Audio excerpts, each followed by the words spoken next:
Recording from food paradise Athens, this episode will for sure spark your appetite. So grab a snack before we start. Today we will talk with Gol Ebrahimpour, a passionate food lover and explorer who has made it her mission to uncover the best culinary gems in Athens and Cologne. Born in Germany, Cologne, from an Iranian family, Gol has been living in Athens for over 1 year, bringing her unique perspective and love for the food that this city can offer. Join us as we dive into Gol's fascinating journey, favorite dining spots, and the cultural differences between food and experiences that has happened in her life.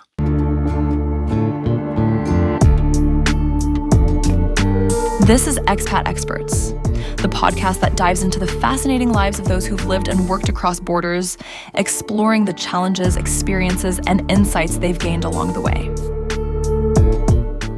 But as always, before we dive into today's episode, I want to remind to all of our listeners that the best way to stay tuned with the latest episodes is to subscribe to the YouTube channel and also in your favorite audio platform. For extra insights and exclusive calls one-on-one on creating your own podcast, YouTube channel, or navigating the expat life, please check our website, expatexpertspodcast.com, or check the link in the description. The Expat, Gol Ebrahimpour. First, also thank you for the space. It's amazing. So, how was it for you? Like when it comes the decision of moving to Greece? Why did you decide to come here? I was always a big fan of Greece. I was living in Barcelona actually, 2006 actually. Yes, I was living in Barcelona for half a year. But I really enjoyed living there. I really liked the Mediterranean flair, but I was really young and everything was exciting, of course. So Greece was always, for me and my family also, since I'm a little child, it was our favorite travel destination. And I had always good memories of Greece. So I never had it in mind that it was different from Spain or Italy. I always thought, okay, it's all the same, Southern Europe. It's more or less the same vibe and stuff. But somehow in August 2022, I was doing a little island hopping tour by myself. And for some reasons, I didn't do it on purpose. I came here the moment when everything was shut down, everything was closed, all the restaurants and stuff.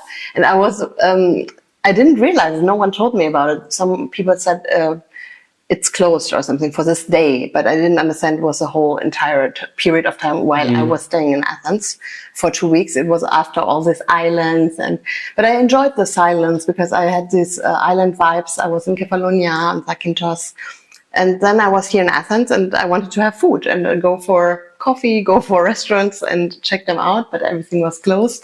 On Google Maps, nothing was right. I walked It's still not right. No. They didn't manage to put it offline or to write we are on holidays or temporarily closed. So I basically walked the entire days with 35 degrees outside. I was almost dying, but it was at least it was quiet, no cars on the street. So I was basically walking and looking for restaurants where I could have lunch or drink a coffee somewhere. And it was a little bit frustrating. So I had, after a while, I had a big list of restaurants that I want to check out because I was looking on Google Maps and then I saw, this restaurant is rated good, this one is good. And I looked it up on Instagram, etc. So after a few days, I had already, 50 spots on my list, which are all closed or gone for summer holidays. And I thought, I was here in Athens already a few years ago in winter and it was super nice. It was like spring, sun was shining. So maybe not, why not moving here for a few months? Maybe in winter I could just stay here for 4 months so I don't get depressed in Germany with all the rain and clouds. And I had told my friends about my idea and they said, we are actually leaving to Africa. We want to travel. So you can stay in our apartment. And there are these kind of people like backpacking and alternative people. And they were super easy with that. They said, our apartment is in Petralona. And during that time, I was in an Airbnb in Petralona. And I didn't know the area before because before when I was in Athens a few times before, I was always in Exarchia. So it was such a coincidence for me to be in one area. And I was like, okay, this is crazy that they are living 10 minutes from my Airbnb. So I just stepped there and I looked at the apartment. I really liked it and they gave me the key. So in August 2022, I decided to move here at least for a few months to Athens. It was really convenient to reach everything in Petalna. Of course, there's a lot of nice restaurants there and some old taverns. It has a nice vibe. You're in 2 metro stops. You're in the center. I really enjoyed living there, and but I didn't want to move yet back to Germany. I was going forth and back. So yeah, a friend of a friend said, it's a German guy. He said, I have an apartment. I was like, oh my God, okay, it could be everywhere. And I was so in love with Petalna. I was so anxious that it's in the last corner of Athens. I don't know. It could be in every part of town. And I was prepared for the worst. I was really like mentally, I was like, well, let me see it. Let me have a look. I mean, I can always say no, but I was so anxious. And then he sent me the pictures. I was like, okay, I take it. Okay. So this was and that's when you moved here. Yeah. Yes. So you said before coming to Greece, you were already living abroad. Like you moved from Germany to Barcelona? No, it was 2006, only for half a year. Okay. Just for an internship. But it was memorable times. I had the best time. I mean, I was super young and after school and before my studies. Okay. So I picked up the language really easy, by the way. Okay. I learned Spanish on the streets. But I always had the feeling I could do the same here in Greece. But it sounds similar. It is not as easy, I think. Yeah, somehow I thought, okay, I'm going to pick up some words because I'm really talented with languages, but it didn't work. So now I'm doing a course, hopefully soon. Yeah. Yeah, Greek, it's another recurrent topic in this podcast. It's a very complex language to learn. So yeah, you move here a little bit like, okay, I come for some days, then I come for some months, and you stayed for more than 1 year right now. So are you planning to stay? Or I'm planning to stay. Yeah?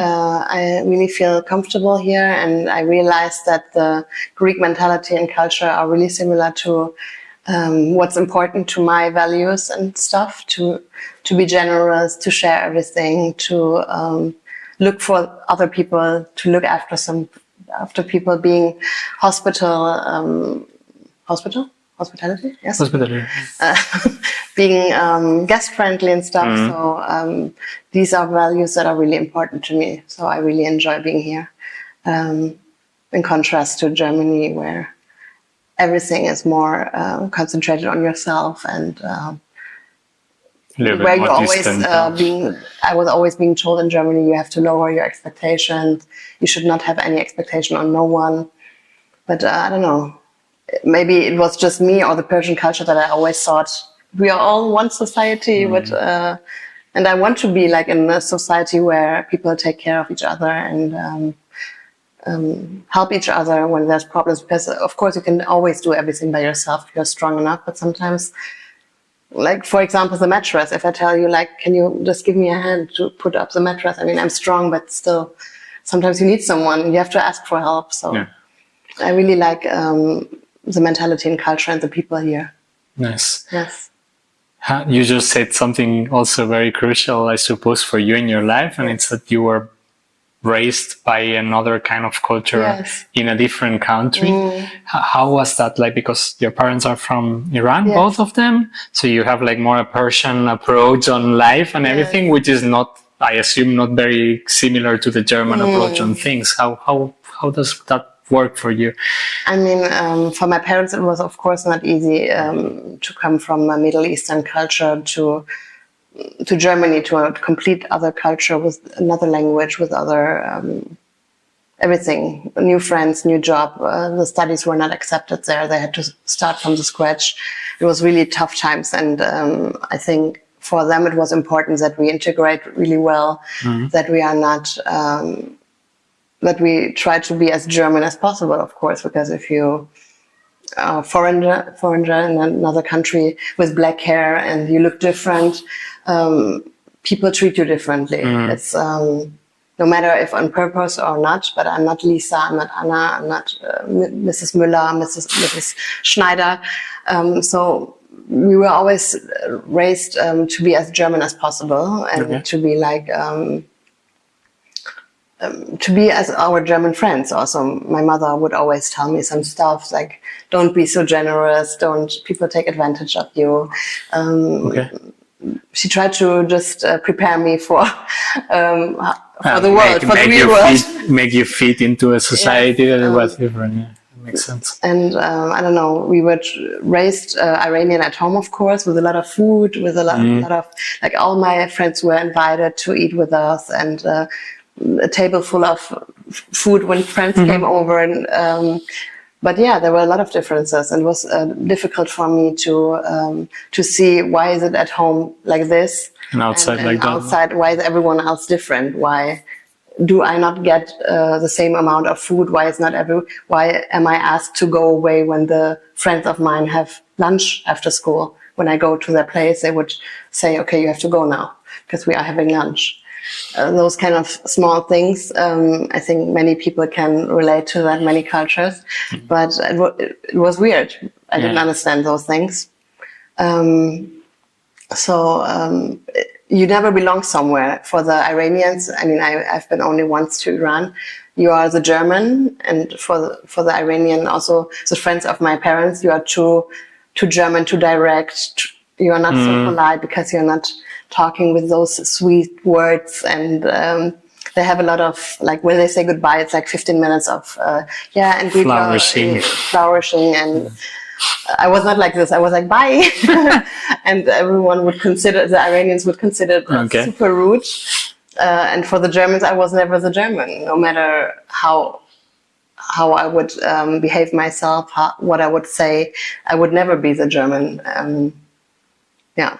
So it was difficult. You never belong somewhere. You for the Germans, you're not the German. For the Iranians, you are too German.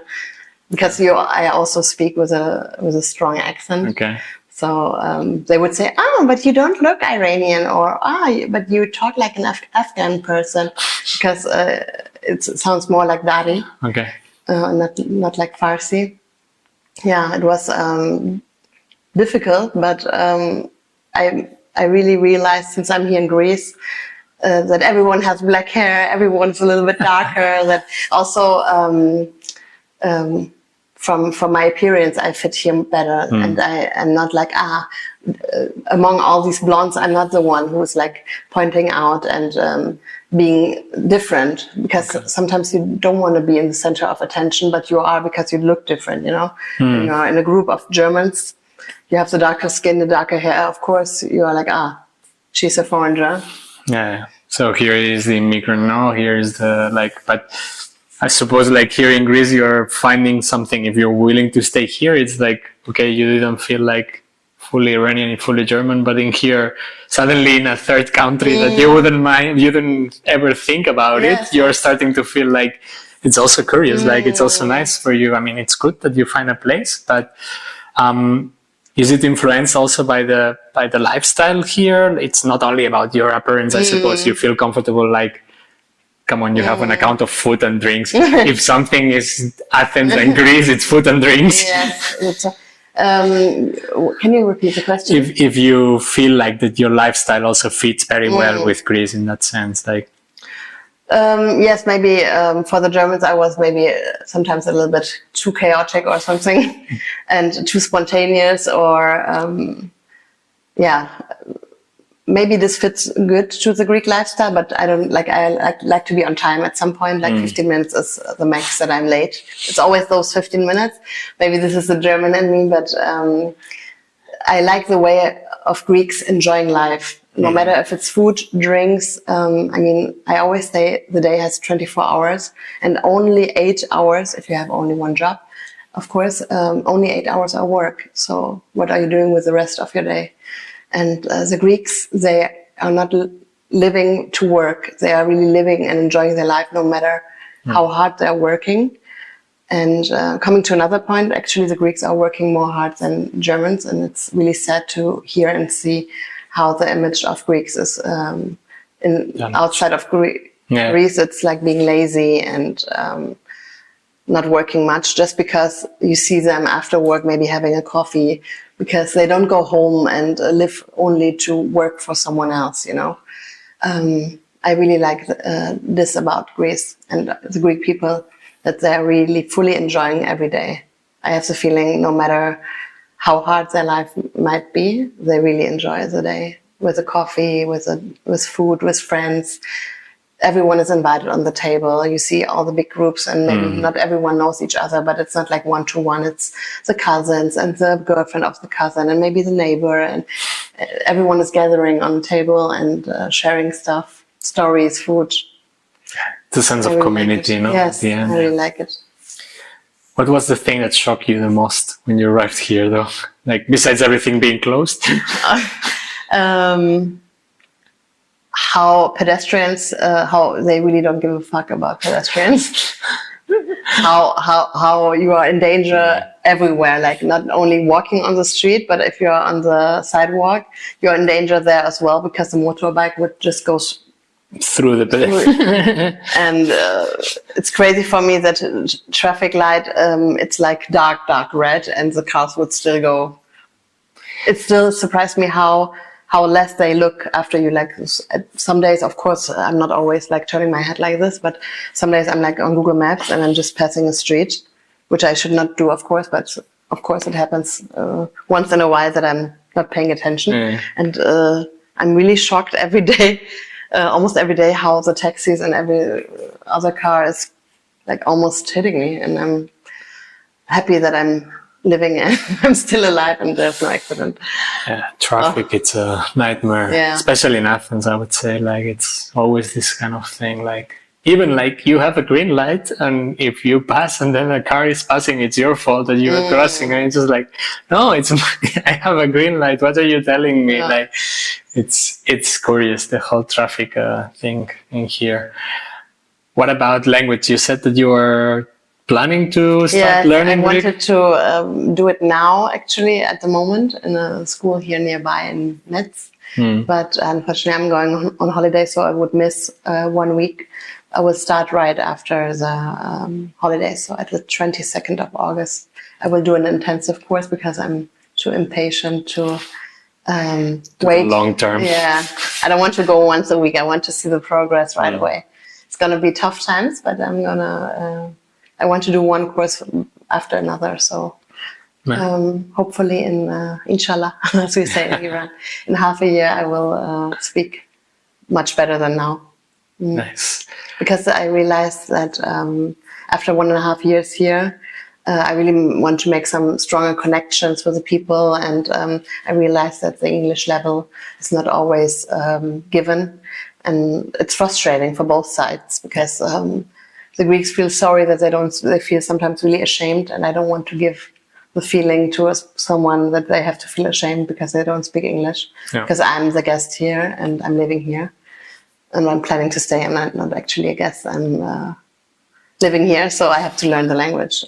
Yeah, makes a lot of sense. Although not a lot of people see it like this. I totally agree with that. Now that you were saying, I mean, I think also Greeks very much appreciate when you are able to say some words in Greek, and that changes the whole perspective on how they see you. That's true. And it's very cool when you do.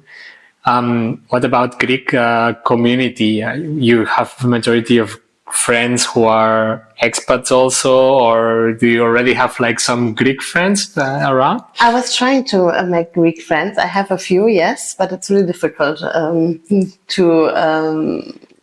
to get a connection with them, because most of the times they are really busy. They're working a lot. They have their own friend circle. I really appreciate when they try to squeeze me in somehow. They invite me to their birthdays and stuff.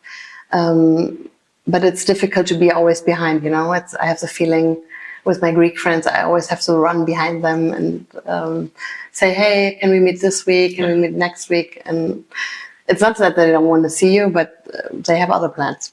They have their life built here. Yeah, that's why. So I have a lot of expats friends. From Germany, a few. Okay. Most of them, actually. And one couple from Beirut. So they're also working here. And I think one thing that we have in common is, of course, that we are all experts, and our life here in Greece is new, so we can exchange our experiences. It unites a bit, yes, definitely. How did you meet these people? Through Instagram. It's really nice. Oh, okay. All of them, or through restaurants and cafes. Okay. One friend I met at the airport going to Athens. Another one was introduced by a common friend in Germany. The other one is from Germany. And a lot of friends I have from Instagram. They texted me, and I was like, okay, let's go and have a coffee. Sounds cool. So the project is also giving you connections, not only, I suppose, restaurants and bars that you know, but also people. That's very nice. Not on purpose.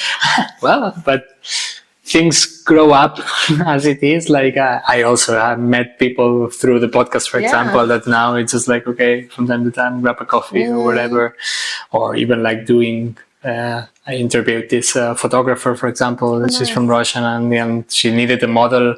I was interviewing her on Wednesday, and she needed a couple for modeling in next to the Acropolis. And Saturday we were doing a photo shooting.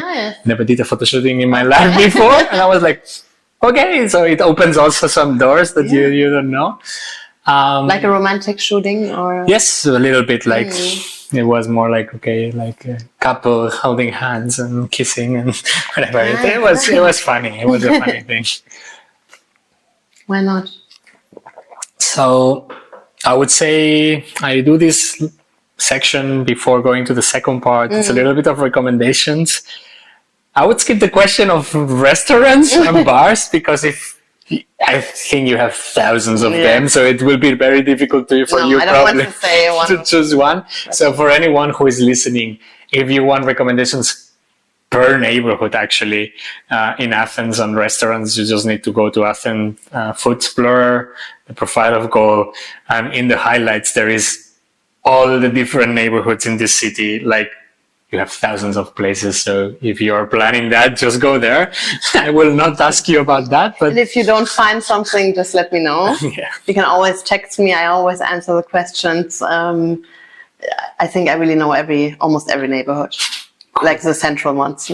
I haven't made it up north, but Siga. Very good ones. Halandri, Marousi, Kifisia has a lot of restaurants. Yes, also. I know. Step by step. It's good to have some things still, because otherwise it gets boring, you know? Yeah. It's good to still keep on exploring. Oh, you have city to explore. So I would say, like, I would ask you the other recommendations though, if you have anything in there. Like, the first one would be if you have any, I don't know if you're a very music person. Do you listen to any music, Greek music at all? Unfortunately not. No, sorry, don't cancel me now. Still follow me for food talks. No, I don't like other music than American hip hop or American music. Okay, it's not really true. Of course, it's not about American or not American, but I mainly listen to English speaking music. I'm not open for country or folkloristic traditional music. Nice. Sorry. That's okay. Actually, Greece has a lot of hip hop. If you are open to that, I went to one concert, to a Greek hip hop concert, but they would smoke the entire hall away. And I'm not talking about cigarettes, so I had a headache after 5 minutes. But I like hip hop, Greek hip hop is nice, but I can not understand what they're rapping about, but the beats and stuff are good. Also, Siga, after the intensive, we talk again. Probably the same words, bad words, explicit lyrics, like in... Yes, 100%. But maybe coming back to food, is there any dish that you say, okay, this is the top for me in the Greek cuisine? Yes, I like fava, and now the season for Almira. Nice. It's so healthy. I'm a big fan of, now I told it to every of my friends, and no matter who's talking with me about food, I always say it, for me, Greek food is the best food, really. You can find very good, healthy food here. I think it's the most healthiest, and I'm talking, like, I'm not saying it as my own opinion. I really think it's a fact that Greek food is the most healthy one, because it has everything, and everything is locally sourced. And I mean, from avocado to mango to nuts to oil to fish, seafood, everything, all these healthy fats and stuff. Everything is coming from Greece, and you can taste it. It's really it's very aromatic and flavorful. Tomatoes taste like tomatoes, not like in Germany. Yes. What about drink? Is there any drink that you like from Greece? I like Freddo espresso or Freddo cappuccino. Nice. Of course. What about you? What's your favorite food? I would say food-wise, I really like bouillardi. It's this melted cheese with peppers and spicy. I had it yesterday. It was really nice. This is incredible. With feta cheese and pepper. Yeah. If it's that's the days that I'm like very like, okay, when I'm not healthy at all and I want to have something very, very, very dirty, let's say like this, I go for skepasti, which is this, they also call it pita king. It's like, instead of putting the pitas and roll it up, they do levels of pita with the meat in between. It's like, it's a monster. It's a meat, and you eat it like this, like, it's like a burger of gyros, but it's crazy. Hey, where do you get it? It's crazy Olish and crazy. Like, I know a couple of good phrases for going that, but it's once every 2 months, because if you eat it too regularly, it's too much. It's I'm gonna get those addresses, and you will find it soon on my page. Nice, yeah, sure. Send me credits to him. I want to go and try it now. It sounds really. It is heavy. Yeah. Okay. But yeah, that's. But how do you eat it then? If it's like a pita. So instead the whole pita, they put it like in vertical. Then they do a layer of the meat and the whole thing that they will put in wrap in a pita. Sometimes they put melted cheese in between. Then they put another pita, and then they put another level of things, and then another pita. So then you cut it in a quarter. Yeah, and you eat it like a pancakes with things in between, nice. But pita style. Nice. I can send you a couple of places to go. Cool. Now that we are talking about food, I would say, if it's okay for you, we can go directly to the second part and talk about your project. Yes, please. The Expert, food lover content creator. So, welcome to the second part of the episode. We already talked a little bit how did you end in Greece, but now let's talk about your projects in plural, because it's not only one. So maybe we start from the beginning. You started this project in Cologne, I suppose, back in the day, with the Cologne Food Explorer account. How did that happen? What was the moment in your life that you decide I want to become an Instagrammer? Or I don't know if you're calling yourself an Instagrammer at all. Influencer, no, I hate it actually. So when I was younger, like 11 years ago, I started. So at the first hours of Instagram, I was there and I posted pictures. Back then it was pictures with these hipstermatic filters, yellowish, colorful filters. And 30 hashtags and stuff. I'm getting nostalgic, but I started. It was easier also. It's very complex. Videos and voiceover and all the things that you have to do. Yes. Back in the days it was one picture, but now it's the tasks got more and more. Yeah. So I started to show just my friends and family where I'm going, because my hobby is, since I'm 16, my hobby is to check out coffee places and spots. When I was younger, it was only coffee places, because mom would cook at home, of course, or I would cook by myself. I love cooking. That's nice. Fun fact, I love to cook. Everyone thinks that I'm a bad chef, but I'm actually a really good one. I just don't. I'm alone, so I don't cook for myself. I don't enjoy it to read by myself and eat by myself. So I enjoyed the company. So I was blogging about coffee places in Cologne, and at some point, the Cologne newspaper, the local newspaper, after a few years, they did a big article, like 1 page about me. And then I got like a few thousand more followers, and finally I reached 10K. I always wanted to have 10K for the swipe ups, but unfortunately swipe ups were gone by then. Anyways, I had 10,000 followers, and this was like a big step for me. And after that, it was growing really fast. And I was always doing it aside while working in restaurants. Okay. I was working a lot in the gastronomy. Oh, okay. I really enjoy people that are in the gastronomy. They're always special. They're always a bit chaotic maybe. But if you decide to work in a restaurant, or if you decide to open a restaurant, you're definitely not doing it for earning money, because you don't get rich from a restaurant. Yeah. You get rich from a snack bar maybe with selling fries, but you don't get rich in a restaurant. So people that work there or that have restaurants, they're really nice and hospitable and generous, and they like to serve people. They are a certain kind of person. Yeah. They like to chat. They like to get to know people. So I always enjoyed working in restaurants, and my mother and my father, they always thought she's going to end up in a restaurant. She's going to be a service person for the rest of her life. Okay. And I was studying design. Yes, in Cologne. And I was always working in restaurants. I was in the university. I was doing the caterings when they had some events. I was cooking. I was organizing everything. So food was always a big topic. Even my bachelor's thesis was about food. Okay. So design and food. So all my life is around food. I don't know. This is my biggest passion. And when I go to bed, I'm thinking, what should I eat tomorrow? So my whole life is around food and food spots. So somehow I was sharing all these experiences from my travels, also from Cologne. And it grew there in Cologne. So for me, it was natural to start it here in Athens, because I didn't want to mix.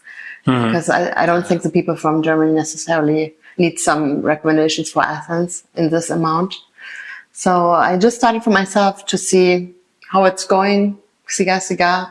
I didn't have any pressure, because now I'm already doing Cologne Food Explorer as a job. It's my full-time job, beside content creation for restaurants. Mm-hmm. So my job is doing videos and photos and content for restaurants, no matter if it's for my own page or for them. Okay.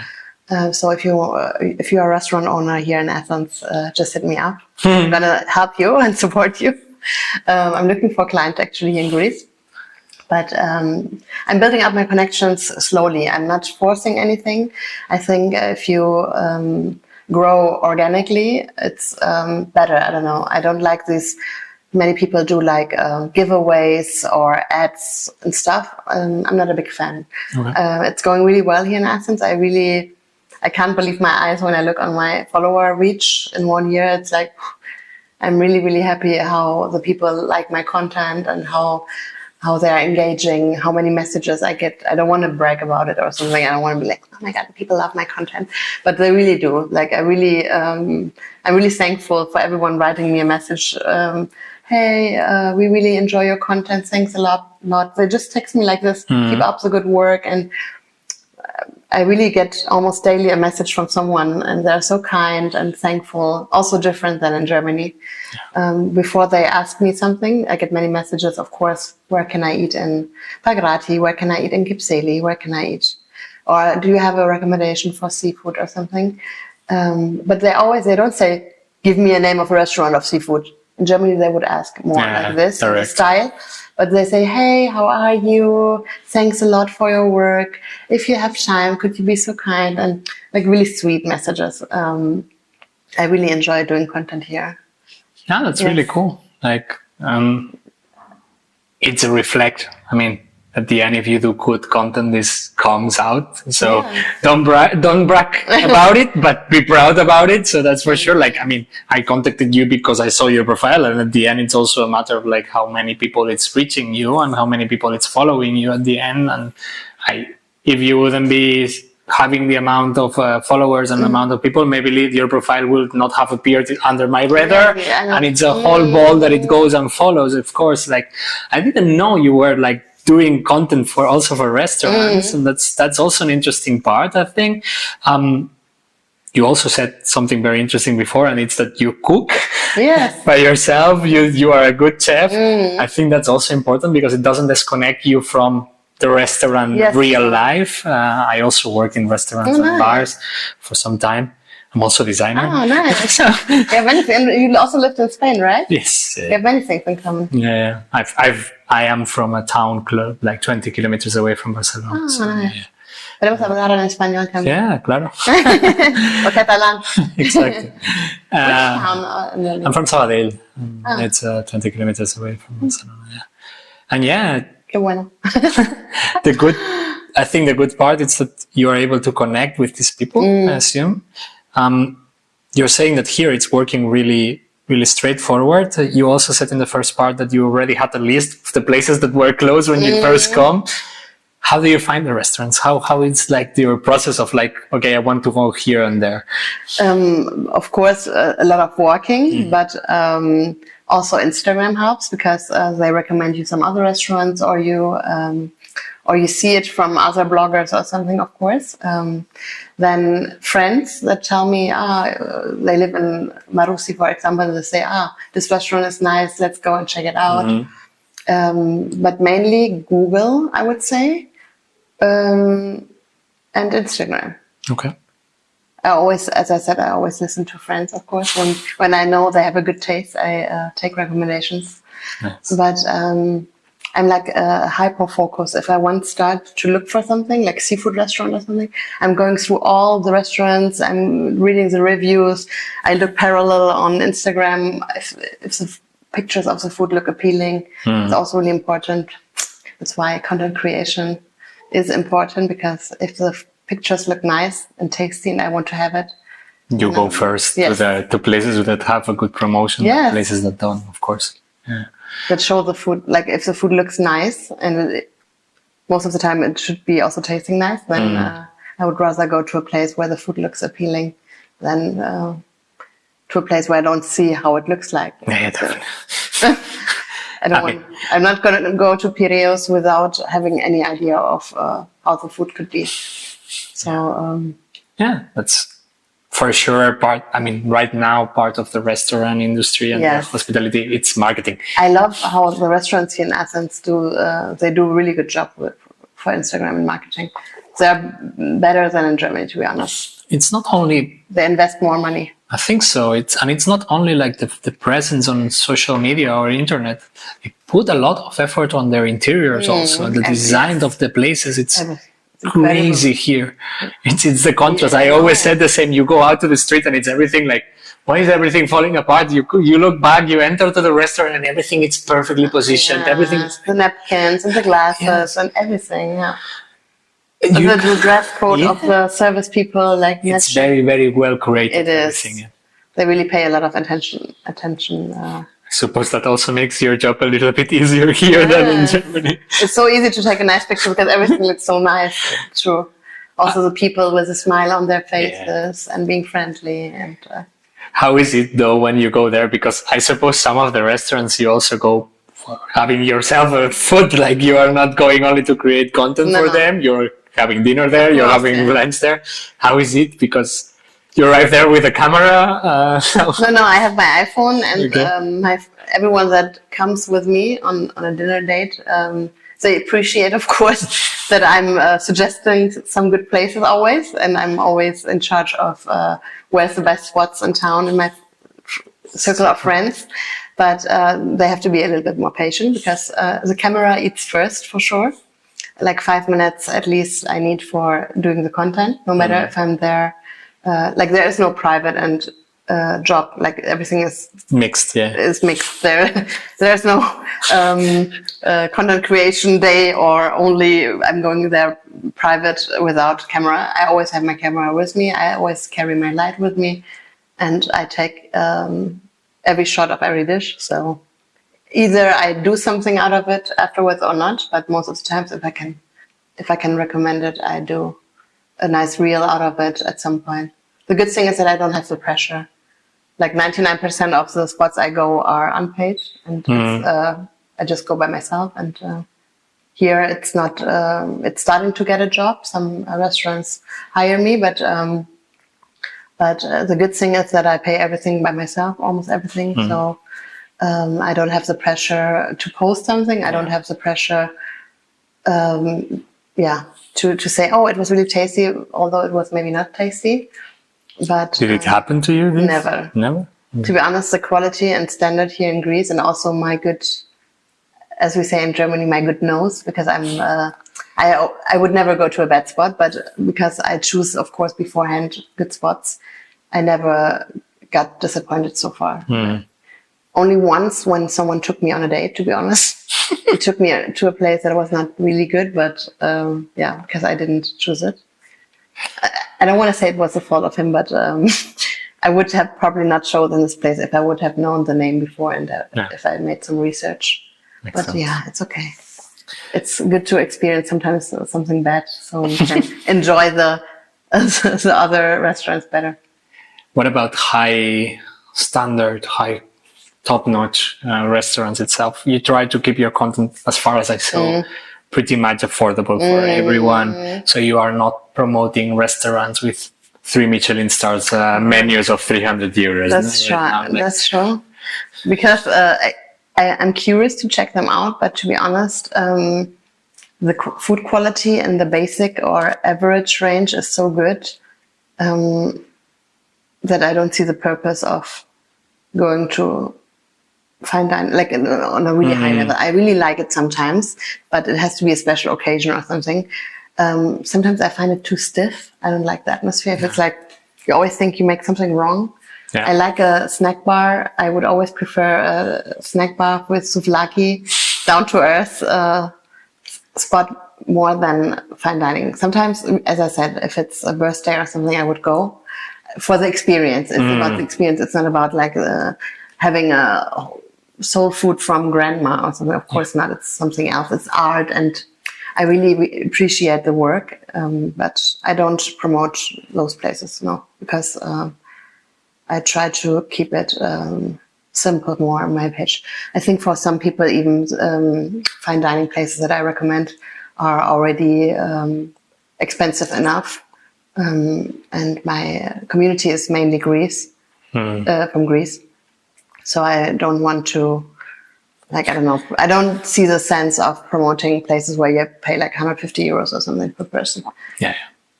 I mean, it's depending on your audience, of course. Yes. I love going to this kind of restaurants 1-2 times per year maximum, because I cannot afford more also. But it's what you're saying. It's like about the experience. I've tried quite some here in Athens.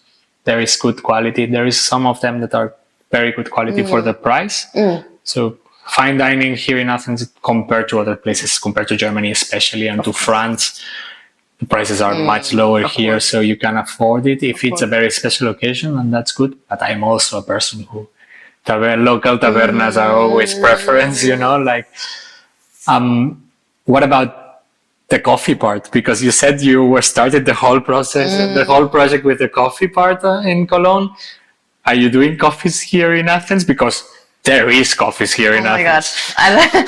It seems like there's not even one shop somewhere. The whole street is full of. I'm always surprised how these coffee shops survive. I'm always shocked. And one next to the other. It's crazy. And all of them have their clients. None of them is taking the client of the other. It's crazy.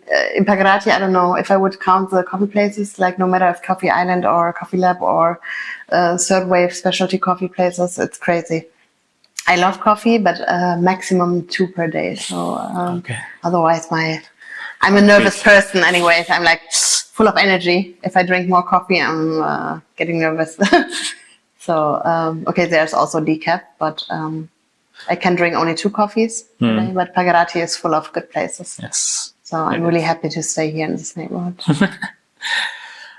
What about the restaurant itself? Like for you, like you choose a restaurant, do you need to contact them in advance, or you just show up yourself with a camera and a light and say hello? I don't take the attention on me. I mean, these days everyone is taking pictures of their food, no matter if it's bloggers or not. I think also almost everyone these days is a blogger, no? Or many people. Or a podcaster or a YouTuber, yes. So, no, I don't contact them beforehand. Sometimes, of course, if it's an opening or something, or if I need something from them, I contact them before. But in general, I'm not that famous here. I don't think someone gives a shit about me, to be honest. not trying to lower my importance or something, but I think no one knows me here, so that's why I'm trying to keep the real contact. Like sometimes when I see the chef or the owner, I talk to them, but I'm not like, hi, here I am, and I don't need a special treatment or something. If they want to give me something because they recognize me, or if they, I don't know, if they ask me what I'm doing or something, I'm going to introduce myself, but I'm not contacting them beforehand. Sometimes when I went there already and I want to go again and I need something from them, I ask them, but usually I just go and do my things. And afterwards they contact me most of the times and they say, thanks a lot for coming, thanks a lot for your content. If you like, next time, please let us know beforehand so we can show our appreciation for you and your work. That's really sweet. Nice. Yeah, sometimes they do it. It's really cute. Do they ever open the kitchen for you? That's a very like, because you're filming always. Yes. kitchen restaurants are another whole story always. Like, yes, sometimes they open the kitchen for me. Yes, especially I'm trying to be always charming, and I think the guys in the kitchen, they're always happy to welcome me and show me behind. If it's not a disaster, yes. Most of the times they're really top notch and clean and spotless. So cool. Yeah, I really like the behind the scenes. It's a whole life. Yeah, that a lot of people doesn't know about it, because if you never work in a restaurant or a park, you don't know that part.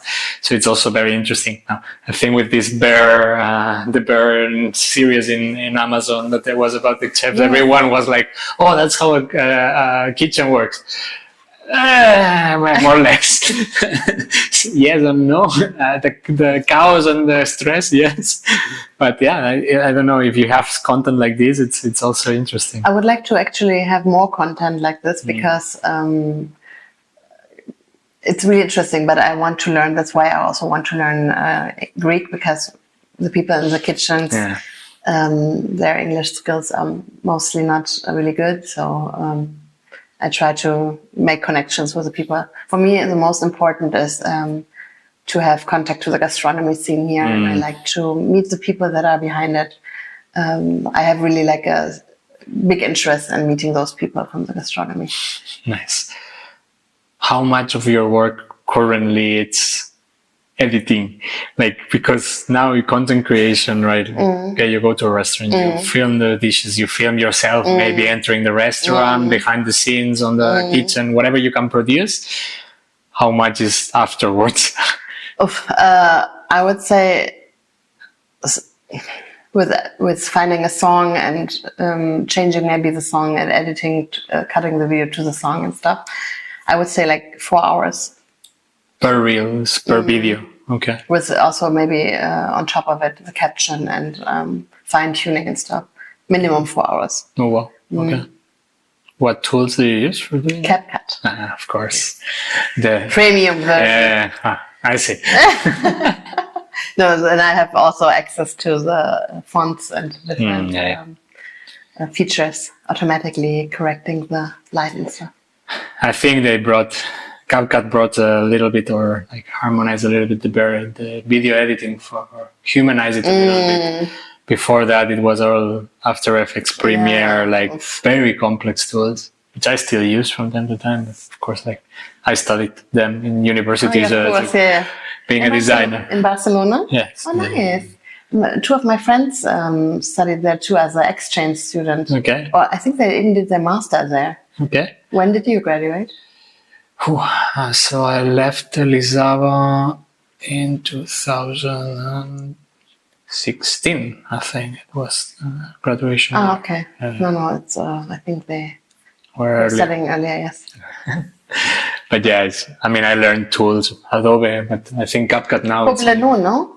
No, that's that one. It's FX, I think. Yes. No, I was in Elizaba. I studied product design. Nice. Furniture design mainly, but here I am, like not doing anything about furniture. So, yeah. Now I do websites and applications. Cool. You said also that right now your full-time job is Cologne. How do you deal with that? You're living here. Yes. No, my full-time job is my client's still in Cologne. Yes, okay. I go forth and back every 2 months. I I go to Germany and create content, but I also have an employee. So if there's events or new openings, my employee is going there. I have some support, and she's covering it there. But I try to squeeze in everything when I'm in Germany. Okay. And I also know all the restaurants. Like if it's not a new opening, I know all the restaurants. So I don't need to go there to test it. So I just send my employee there, and I know everything about the food, and I don't need to eat again there. And I trust my employee, of course. She's having the same taste and a good taste. So nice. So she basically records for you. She records and sends me the content. I'm cutting it here from Greece, writing the caption and whatever I need. She will send it to me. I need some information. So luckily, I don't have to fly all the time. Yeah, because it's really exhausting to go forth and back, to be honest. I really enjoy my time here. Makes sense. But every 6 to 8 weeks I'm in Germany, I would say, for 1 or 2 weeks. Nice. And then creating as much content as possible. Cool. Yes. Also for my clients from the restaurant, they have a new menu or new dishes and stuff. Yeah, it's something that normally renovates from time to time. Yes, I assume, how many days per week do you have lunch or dinner outside to be able to create content right now? Do you cook a lot at home? Do you stay a lot? Not at all. I do salad for lunch often. If I can afford it, not financially wise, but also time wise. If I can give the time and money to go out, I go. I try to go out every day. Okay. I enjoy it because it's my hobby. It's my how do you say? Passion. Luxury stuff. Yeah. Some people buy I don't know, a car or expensive clothes or something. I do both. No, just kidding. I don't have a car. I have my bicycle and in Athens, perfect. Yeah. Another adventure. Trying to keep it more exciting in my life every day. I thought I'm gonna get killed anyways, as a pedestrian. So why not go be on the bike at least? Yes. So I'm quicker at the. I always think, okay, if the time that I'm getting to my destination is only 10 minutes by bike, maybe the risk is lower than. I don't know if it works like that, but yeah, sure. Do you see my point? Yes. Actually, because everything is so chaotic, I have really, seriously, maybe it's girl math or something, but I have the feeling that it's less dangerous here than in Germany because the motorbikes are so chaotic that the cars have to pay more attention to the motorbikes. So that's why I feel even more safe, because actually the cars don't depend on. In Germany, the cars think, there's a bike lane, and they don't pay any attention if something happens. But here, I have the feeling the people are stressed anyways, and they look around. You wish. So, I don't know. Luckily, it's so fun. They are always with the phone on their hands and the threat of pressure on the I other. always see it, yes. When I'm in the bus. Having a cigarette and driving with their knees. You wish they were paying attention. I wanted to make a series of pictures or videos what people do on the motorbike. Eating souvlaki, drinking Freddo, smoking cigarettes. They do everything on their motorbike. It's so funny. It is crazy. If they wouldn't be so quick, I would really like to take a picture. Yeah. You need to be a very good photographer to capture, or spend a lot of time in front of a big road, and then you will have them coming. Yeah. With the souvlaki in there. But what was the question before? No, it's just if you were how many days per week? Going out almost every day. Okay. But just because I'm curious and I enjoy being outside, and it doesn't accumulate a lot of content to create, because if you're needing 4 hours per each reels that you generate, you're going out nearly every day. I don't know. When are you creating the content? It piles up in a backlog? It piles up, yeah. Maybe now in August, because the restaurants are closed. Yes. I can finally manage to edit all the stuff, but it's a lot of work. So there is content for a long time in this account. Yes. So it's worth it to follow me because there's a lot coming. Yes, I have a long list and I keep track of everything. So makes sense. Yeah. Well, saying follow you, I would ask the last question. Yeah. I think we repeated your tags multiple times, but where can the listeners follow you, see you, give you recommendations, maybe where it's the Instagram accounts mainly? Instagram, TikTok, Siga, at some point TikTok as well, but now only Instagram. But because I really lost my access to TikTok, I don't know what the password is and stuff. I can't log in. It's also on my to-do list to fix it. But that's why I cannot upload anything on TikTok. But you will find everything on Instagram. Yes. Okay. Cool. Either Cologne Food Explorer or probably more interesting Athens Food Explorer. Well, if you're in Cologne or Germany, check Cologne Food Explorer. If you are in Athens or coming to Athens to visit Athens, check Athens Food Explorer. You have, of course, as always, the links on the description. And yeah, follow us, follow Gol. And if you have any recommendations, either for the podcast or for Gol, restaurants, bars wise, just send a message. Thank you so much for your time, for the space, and for the experience, and for explaining your projects. It was a pleasure. Thank you, same. Encantada. Un placer. You've been listening to Expat Experts, the podcast that takes you around the world through the stories of those who've lived it. Subscribe now to YouTube and your favorite podcast platform, and stay tuned for more inspiring interviews.